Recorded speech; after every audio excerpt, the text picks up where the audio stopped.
I could hear Rachel laughing in the kitchen, so I figured I'd just walk in and surprise her. As I got closer, I started to overhear the conversation she was having on the phone. And in an instant, my life was shattered. I assumed she was talking to her sister or maybe one of her friends. But the conversation basically went like this. Last night was just amazing. He was such a considerate lover. Pause. I'm telling you, I've never had anything like it. Pause.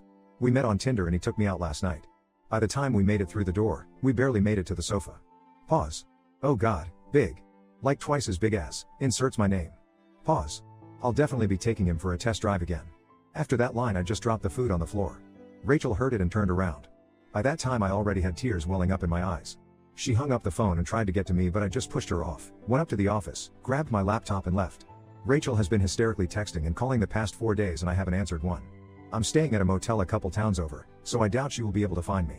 My buddies and mom have called as Rachel has frantically been trying to locate me, but I've assured everyone I'm okay and there is nothing to worry about. My life has been ruined by a stupid phone call. I really thought this was the girl I was going to spend the rest of my life with. I'm an only child and my mom keeps reminding me she wants grandkids. I had planned on proposing this year on the 4th of July, as it would be our 6-year anniversary. I've already got the ring and my buddy and his wife already know about the plan, as they are the ones who set us up and hosted the 4th cookouts. Any advice from you on here would be appreciated. This is the first time I've dealt with infidelity in any relationship. I'm really just broken at the point. Do I contact Rachel? Should I hear her out? After that phone call, the thought of her just makes me sick to my stomach.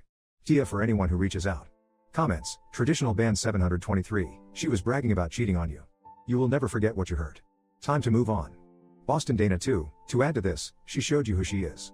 Be glad you learned now and not after being married for many years. Bushy Boy 1973, you have already heard everything from her you need, don't look back. Best case scenario, arrange for your friends to collect your things and never speak to her again. The only closure to be had in this is from her side. Never give her a chance to apologize, don't talk to her friends or if your mutuals try to give you a message from her ghost them too. Make a post to social media explaining what happened, tag her. My name is not Chuck 509, yes, do this. Since you're a nice guy who probably can't imagine doing this to her, you will want to try and understand and fix things. You'll try to be a pick-me. Make it loud and public so you can't go back. You dodged a bullet. Trust me. I found out this past year that half my life is a lie after 27 years together with 3 kids.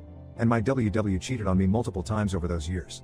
I had an opportunity to leave her the first year we dated when I found out she probably cheated on me. But I tried to understand and fix things. Don't be me. Update 1. Hello everyone. First off, I would like to thank everyone for their kind words. I have had a very stressful week and while I did not feel up to replying to anyone's posts, I want you all to know that I read them and your words helps me through the week.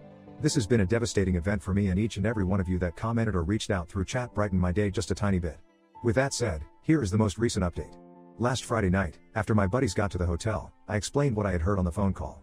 All 3 of them were stunned to say the least. They asked if I had saw any signs of this, and TBH, I really hadn't. I said I didn't know what I was going to do. I informed my one buddy that the proposal was off, and given the circumstances, he completely understood. One thing I had my buddies do when they left their houses is turn off tracking, in case their significant others were checking and getting back to Rachel.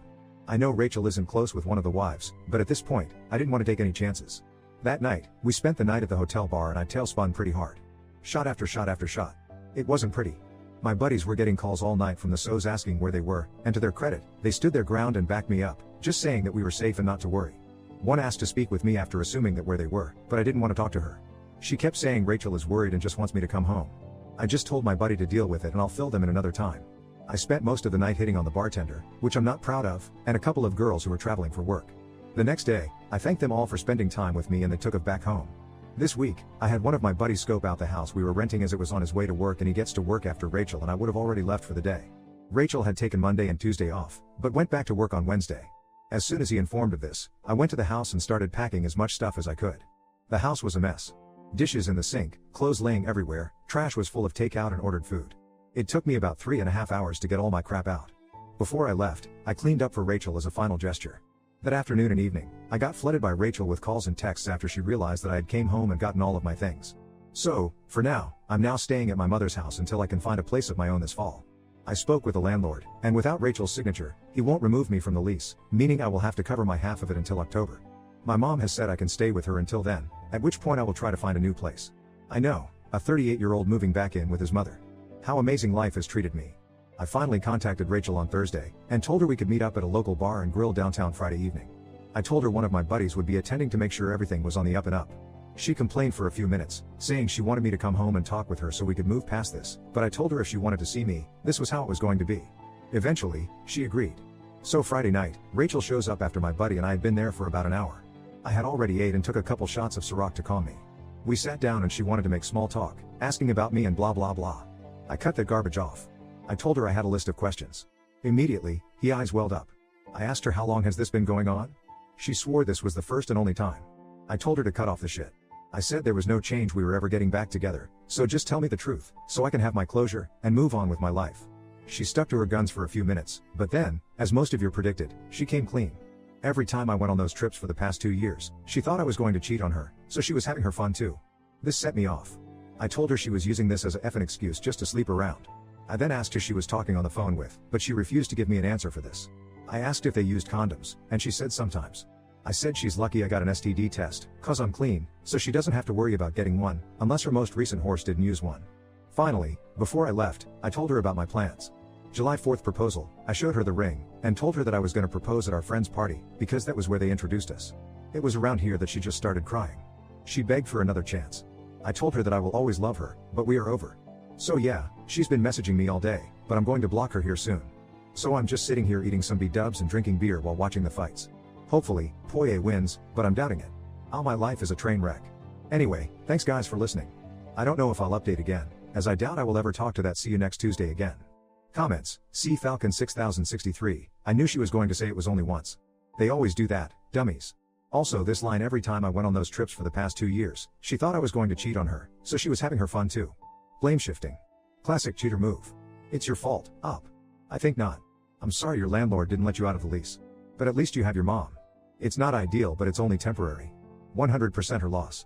Too bad, she was about to become someone's wife. A good man chose her, wanted her and she threw it all away for fun. It's time to focus on you and your healing. Go easy on the alcohol. Be careful. You're going to be okay.